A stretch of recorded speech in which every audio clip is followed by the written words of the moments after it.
If we're gonna reclaim the UN from those LMB types, step one is getting you past those guns and inside the wall. My people will draw the sentries' attention, mainly by shooting at them. That should buy you enough time to use breaching charges and cut your way inside. Here's the charges. They're wired, ready, and have enough weight to punch through a foot of concrete. Everything's prepped and ready. We just need you to punch the clock. Clear the south gate and we'll begin the assault. Okay, so we're finally back to the Division. I thought I'd upload some footage from this mission, the General Assembly, because, well, it looked like I was about to level up to level 30, so I thought it'd be good to show the mission that did that. It actually transpires that this is the last mission, even though there's 2 more zones to unlock, which are the safe houses. There doesn't seem to be any missions that spawn there after completing this one. I was instantly prompted to go to the DLC mission, which is in the bottom right hand corner.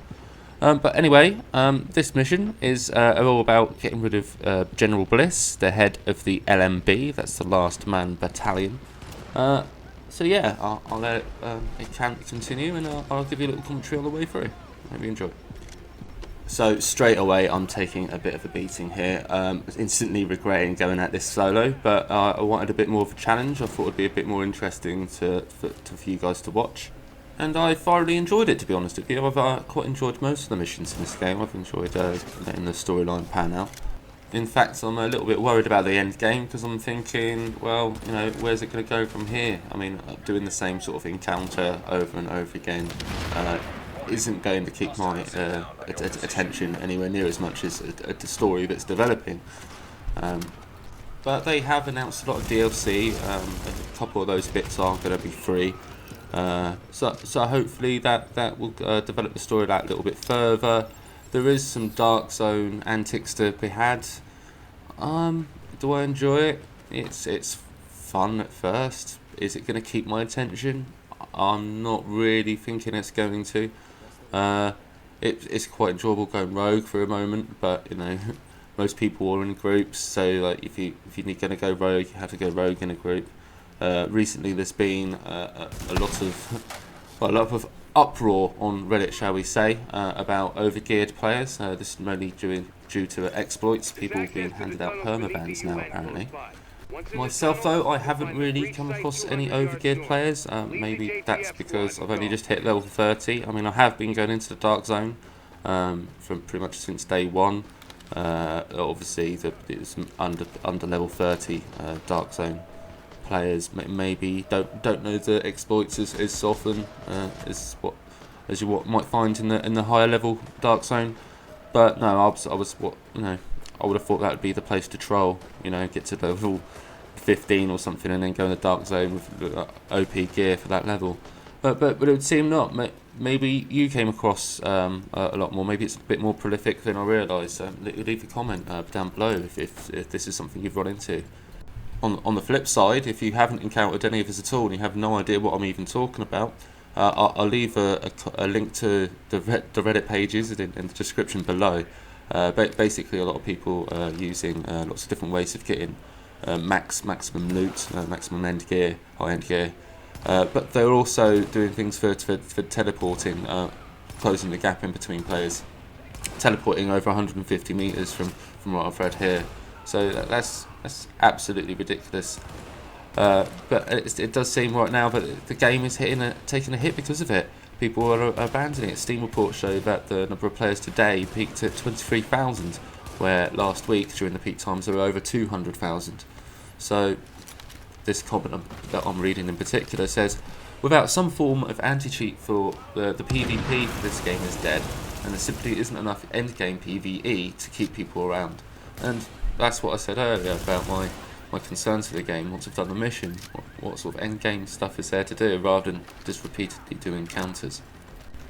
Taking a different perspective on the whole cheater thing though, people saying the campaign is still fun and unaffected by the hacker problem, but it's only 20 hours for an average person. It's not worth the price tag. 20 hours of entertainment. I mean, you're paying nearly half of that just to go to the cinema for what, 2-3 hours? Sometimes only an hour and a half.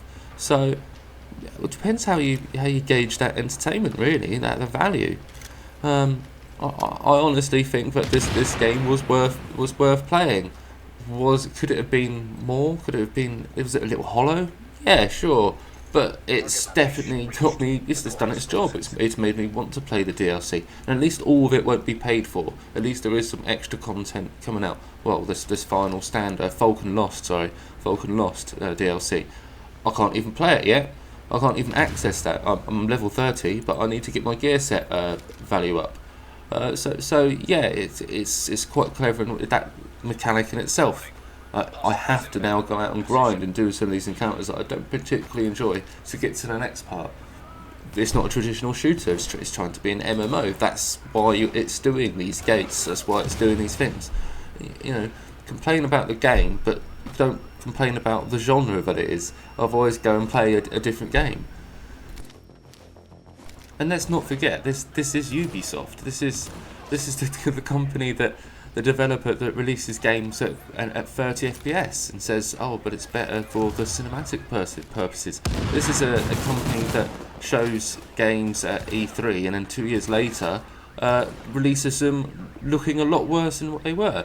In fact, you may say that they did that with this title as well, but I actually think it looks pretty damn as close. The optimizations that they've made, I believe it could have been done for all the right reasons, not just to keep them in line with the consoles.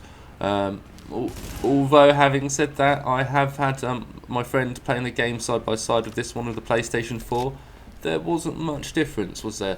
But it's those extra little bits, isn't it? If when you're fiddling around with your settings, I'm sure you notice that you can get quite big performance jumps just from the smallest of changes. But here we have a Ubisoft title that I'm hitting 60 frames a second on a really nice looking game that doesn't look like it's been knocked back too much, and it does look like it's obviously been optimised in quite a good way. It's, you know, this is a step in the right direction for Ubisoft. That's not to say that this is where they should be. They should be well ahead of where they are now, and as with everybody else, I think the whole industry has got a bit lacking recently. I think the only company that's really impressed me recently has been Rockstar with Grand Theft Auto 5. I mean, the ridiculous amount of optimization for that, even at the lowest settings, the game looks absolutely beautiful. That is another reason why I've enjoyed The Division as well. It's absolutely stunning environments. Sometimes I really do feel that you couldn't get much more of an apocalyptic feel to a city in a video game. Sometimes it does feel a bit overdone, but you know, they're showing off, aren't they? I really like the weather effects in this game. They're absolutely beautiful. And this what I'm showing here, I have actually dialed back a few settings just so I can get towards that 60 frames a second in the outdoor areas. I actually get more like 100 FPS in the indoor areas, which is where most of the missions seem to take place. So I don't mind a few drops when I'm outside in that beautiful environment.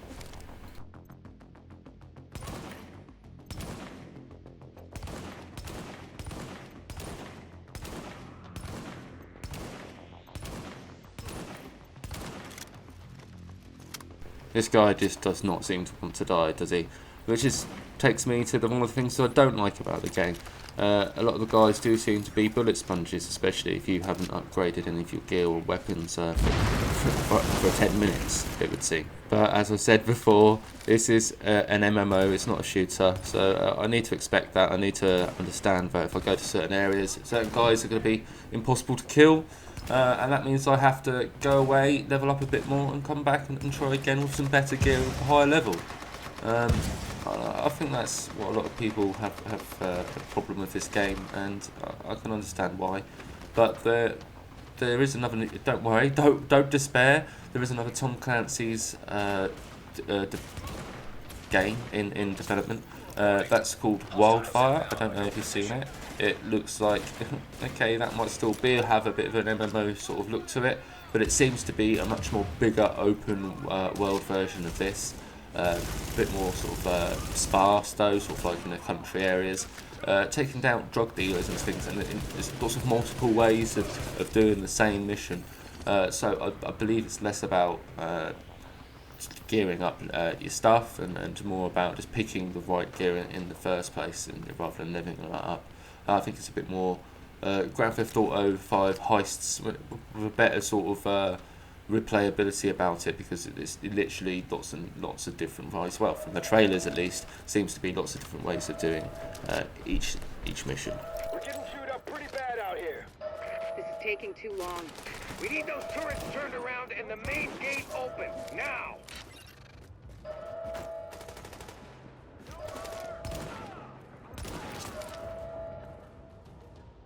See, it's the satisfying headshots like that does make me wonder that maybe the game could have been better if they just made everyone's health around that level, around the level where you're going to kill them if you hit them in the head, and you're very unlikely to hit their helmet at a certain angle, and then even then it's going to take them down to low HP. Rather than have these bullet sponges, high level NPCs, would it have been better just to increase the AI level, just to make them that little bit more intelligent, make them a bit more difficult, have to approach things a bit more tactically, rather than just stick a few guys in there that are near on impossible to kill?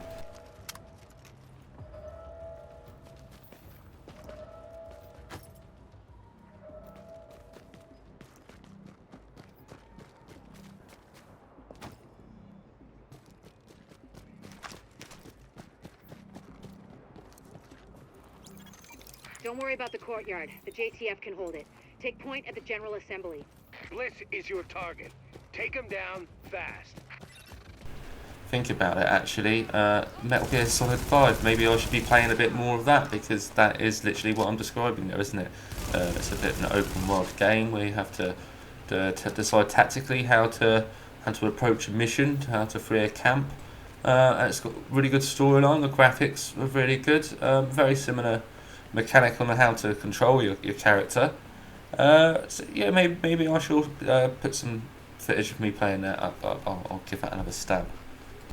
I think now, thinking back, the reason I didn't get on with that game was because, ironically, I felt that my hero, my character, Big Boss or Snake, he was almost indestructible himself. I was getting hit like 15 times from bullets, and then just to keep on going. But I suppose he is supposed to be hard to kill. It's probably a good idea to familiarise yourself with this courtyard when you come through to this part, because this is actually going to be the area for the final showdown later on. Bliss is your primary objective, but we believe Keener and the Russian are still in the building as well. I've tasked JTF squads to search for them, but if you see them, don't hesitate.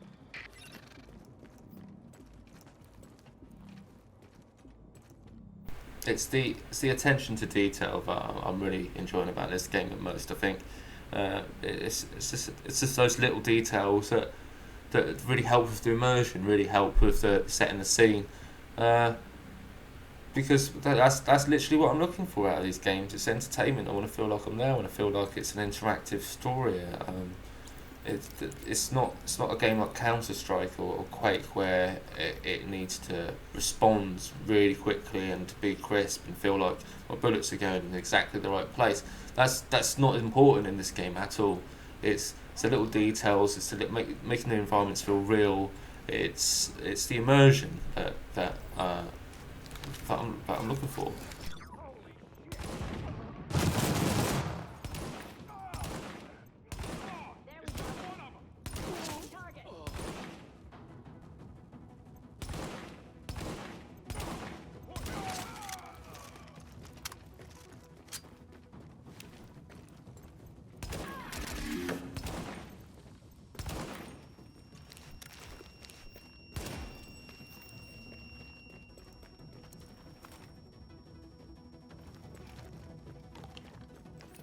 You see that? You see that there? I just had an energy bar. Now, they're not just things you can give to homeless people that will in return give you some nice apparel. They are also little things that can help give you little buffs, help the rate at which you heal, make sure that you're invincible to certain flash grenades and things like that for a certain amount of time. I'll put a link in the description that shows you what exactly they do and how to use them.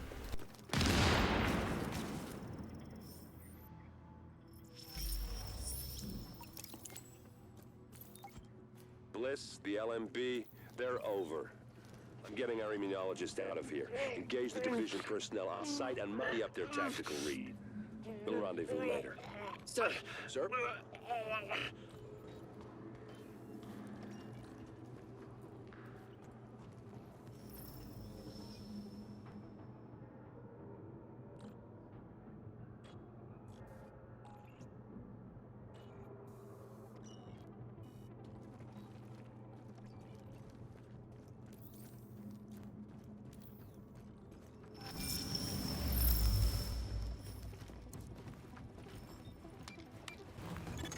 You'd better hear this.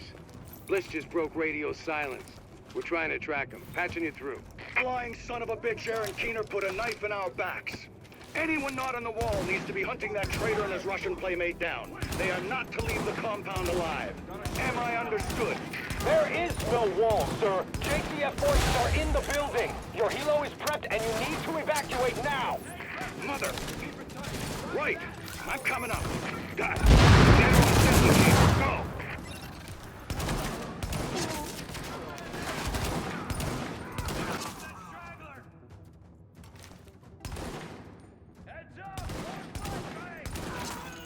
Warning. Hostiles inbound on your position.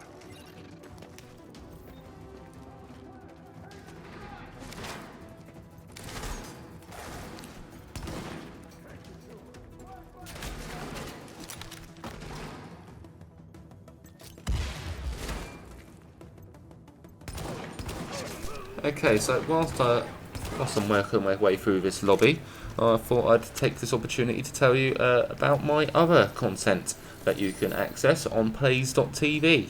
So anything that's unedited, any quick plays for mostly like Counter-Strike, Dirt Rally, things like that, stuff I can't be asked to edit into something watchable on the YouTube channel, I'll just chuck it up there. So it's a lot more funny, a lot more well, just plays basically. I suppose the name says exactly what it is. Plays TV. It's unedited, great little place. There's also my Twitch. I do stream from time to time. Do check that out. I'm thinking of checking out the YouTube streaming service soon, actually. So if you're subscribed, you should be told when I go live on that. So yeah, I'll be playing some Dark Zone on live stream. I'm also going to be doing as much early access gameplay footage from as many of the early access titles I have access to as well, because I feel that these games need a bit of focus and they need some more content on YouTube that helps people and Twitch that helps people make the decision whether or not it's worth actually accessing that early access yet, because a lot of these games, I don't know if you've come across the same thing. I think it's a bit well-known cliche now, but yeah, a lot of these games get abandoned after they've made some money and run off. So I'm hopefully going to help you guys avoid doing that. I'm also going to be streaming a lot of couch gaming stuff that I like to do when I chill out. So Ori in the Blind Forest, I'm going to be doing a playthrough of that soon. So rather than doing videos, I thought I'd just do a stream. You can access that. I have got a lot more videos to be putting up onto YouTube. I've got a load of stuff to edit down for Paragon. I've got some stuff speed boost, speed movement, speed update, and I've got some stuff that's post that update as well. I've got some footage of both the new heroes, a few tips on how to use those, and basically my beginner's observations part 2 on Paragon. Letting you know how I feel it's been developing, how it's been getting on. And my thoughts about how the game can grow in the future. Another thing that I'm in the middle of doing is Star Citizen videos. I was getting fed up basically with playing Star Citizen because I was dropping down to 30 frames per second and lower. This was not something that I was happy with, seeing as I have an i7 4790K and AMD R9 390 with 8GB of video RAM. You're probably getting sick of me hearing those specs, but for those who didn't know, that's what I've got. So I'm expecting to be getting 60 frames or above in most games, if not all. So to be getting 30 frames, I was a bit annoyed. So I checked out my good friend over at Board Gamer, which directed me over to Redacted which is a group of streamers and YouTube content providers focusing on Star Citizen, and they kindly had there for people like you and I so a nice config file that really knocked back the settings, and well, as you can see in the video that I'll be uploading soon, the comparison in FPS is absolutely phenomenal. It was I capped it to 60 and it didn't drop off of 60 frames per second, but the visuals did take a large hit. So in the video, I have a little fiddle around the settings, and I try and find that balance that's right for my rig, for my setup. But also by showing you how I've done that for mine, hopefully if you've got a slightly different setup, then you'll be able to work out how to optimize for your rig as well. Something weird here. I'll get roads on analysis right away. The remaining LMB troops are breaking. It's all over but the shouting, so link up with our people in the courtyard, we'll see where we go from there.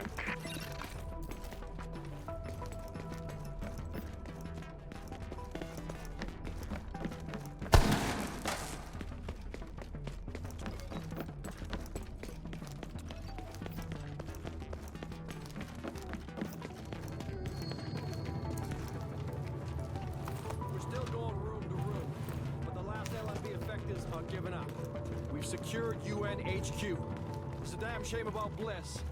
Last eyes we had on his bird, he was going half-assed and full blast heading due south. Probably going to go to ground. Okay, so at this point of the game, General Bliss has decided that he's going to get his bird, or the helicopter, and try and destroy as much of us as possible, basically. Now, there's a little tip I'm going to have with this, is when you do actually destroy it, make sure that it's completely destroyed and that you stay in cover until any missiles that it previously fired before you destroyed it have hit. In fact, when it's still crashing, it may still be able to fire missiles.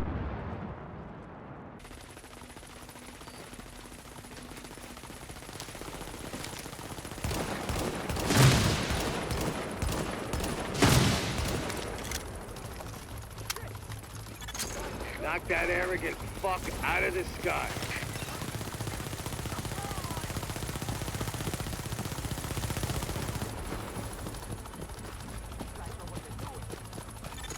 That helo took out the master turret controls, but if you can get to each turret, you should be able to realign them manually. Put some heat on this bastard.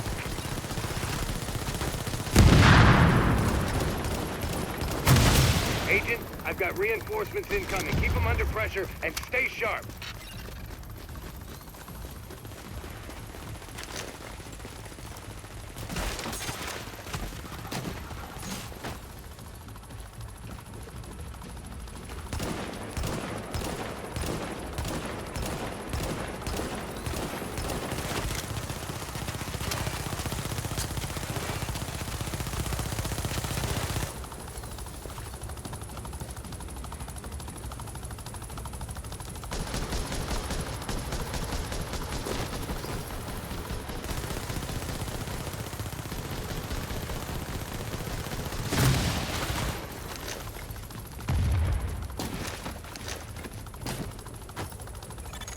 It would be pretty damn helpful if you get those turrets and flip them over to our side.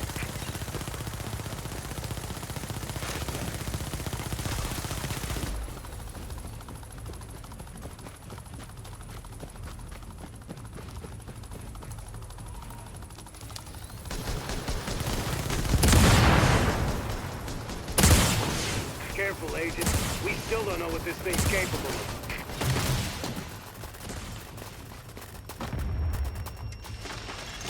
Take cover, now! Now! Heads up, you've got ground troops incoming. LMB reinforcements. Watch your back down there. Warning. Hostiles inbound on your position.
Warning. Hostiles inbound on your position.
Warning.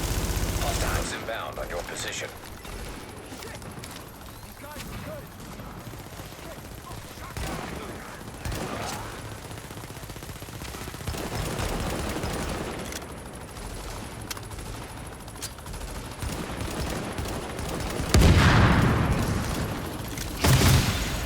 Got those reinforcements. Stay on them, Agent.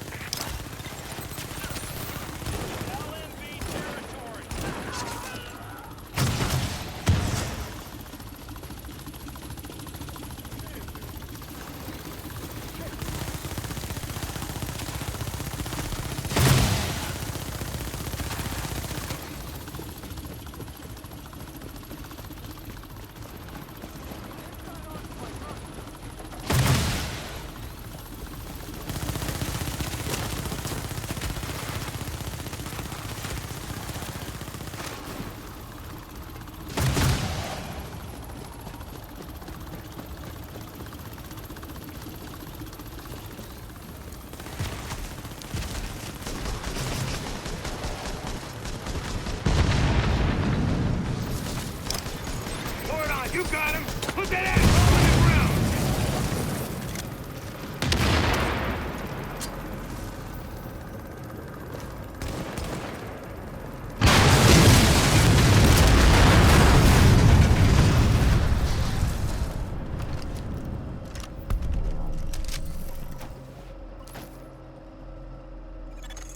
How about that, Agent? You just killed the CEO of the organized threat to Manhattan. Wasn't easy, and we lost a lot of good people, but you broke the LMB's back. Nobody's gonna be sweeping neighborhoods telling people join or die at gunpoint. Not without Bliss running the show. Still gonna be squads of them out there, but without the big man, we can handle them every day and twice on Sunday. So there it is, endgame has been reached, level 30 at last. I thought I was able to go and do the Falcon Lost DLC. Unfortunately, my gear level wasn't high enough. So a bit more grinding, and then I'll upload some footage from that as well. Don't forget to check out my Plays TV, and check out my Twitch, and soon to come my YouTube streaming. So make sure you just subscribe for that, so you get notified as soon as I go live. Please leave a comment if there's anything else that you'd rather that I'd be playing. If you want to see more Division stuff, if you want to see some group stuff, I was thinking of maybe doing the daily challenges, uploading that to play. So if that's something you're interested in, you can just leave something in the comments. Alright then guys, so take care and enjoy the rest of your day.